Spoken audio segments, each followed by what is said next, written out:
Desde la época de la colonia, este país se encuentra en un proceso de constante transformación política, económica, cultural y social. Un momento clave de esta madurez es, sin lugar a dudas, la redacción, aprobación, votación y promulgación de la Carta Magna vigente. Tras las luchas internas y armadas que se sucedieron entre 1910 y 1917, la revolución se dio paso a la instauración no solo de una necesaria estabilidad política y paz social, sino de un proyecto de nación que desde aquel febrero de 1917 marcará la vida de las y los mexicanos a lo largo de un siglo. Uno de los motivos y objetivos de esta Constitución, considerada la primera de carácter social en el mundo, fue darle vigencia plena y real a múltiples derechos, entre los que destacaron la libertad política, la reforma agraria y la seguridad social. En particular, su esencia consistió en incorporar derechos económicos, sociales y culturales, los que hoy llamamos DESC, lo que la consolidó, insisto, como una constitución progresista bastante adelantada a sus tiempos. Es este mismo espíritu el que por un siglo ha acompañado a la Constitución Política de los Estados Unidos mexicanos, con 699 reformas a 114 artículos. Reformas que, sin duda, han contribuido a ampliar los derechos y a alinear a nuestro país con los estándares mínimos internacionales en la materia. La reforma constitucional de junio de 2011 en materia de derechos humanos cristaliza una vez más este espíritu transformador. En general, son muchas las cuestiones que dicha reforma trae implícita.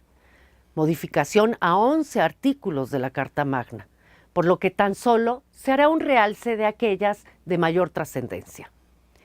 En primer lugar, se amplía y se moderniza el radio de expectativas que cada mexicana y mexicano tiene, cambiando la denominación del título primero, capítulo primero, garantías individuales, reglas concretas previstas en un ordenamiento jurídico, por derechos humanos y sus garantías, es decir, normas generales inherentes al ser humano y anteriores al ordenamiento jurídico. Se da fin así a la confusión entre derecho humano y garantía, o sea, garantías individuales. Vinculado a lo anterior, se modifica la expresión otorgar por reconocer, lo que implica que toda persona goza de los derechos, es decir, libertad, igualdad, seguridad, educación, trabajo, entre otros, y de sus mecanismos de protección, derecho interno e internacional, órganos nacionales e internacionales, entre otros, simplemente por el hecho de ser persona humana. Es decir, el goce de esos derechos no depende de un instrumento jurídico o de su presunto otorgamiento por parte de un Estado. Por ende, todas las personas tienen derechos humanos por el solo hecho de ser personas. En consecuencia, el Estado no los otorga, sino que los reconoce y garantiza. En este último sentido, toca al Estado, es decir, a todas las autoridades, el deber de respetar, proteger, promover y garantizar los derechos humanos a la luz de varios principios esenciales.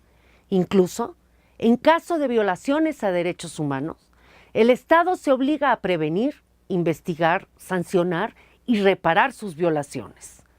Lo que para la persona es un derecho humano, para el Estado es una obligación. En caso de violaciones graves a los derechos humanos, se faculta a la Comisión Nacional de los Derechos Humanos a realizar investigaciones.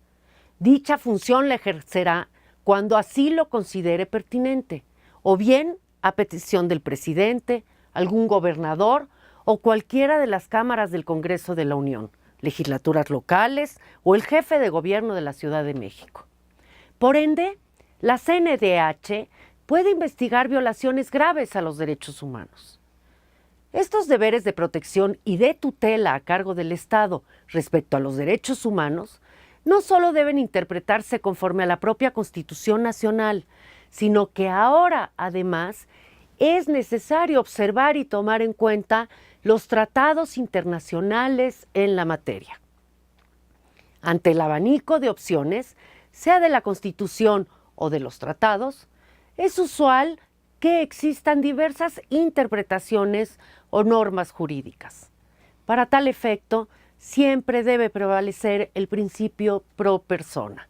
En materia de derechos humanos, es indispensable interpretar y decidir en sentido amplio, pero siempre favoreciendo en todo momento a la persona.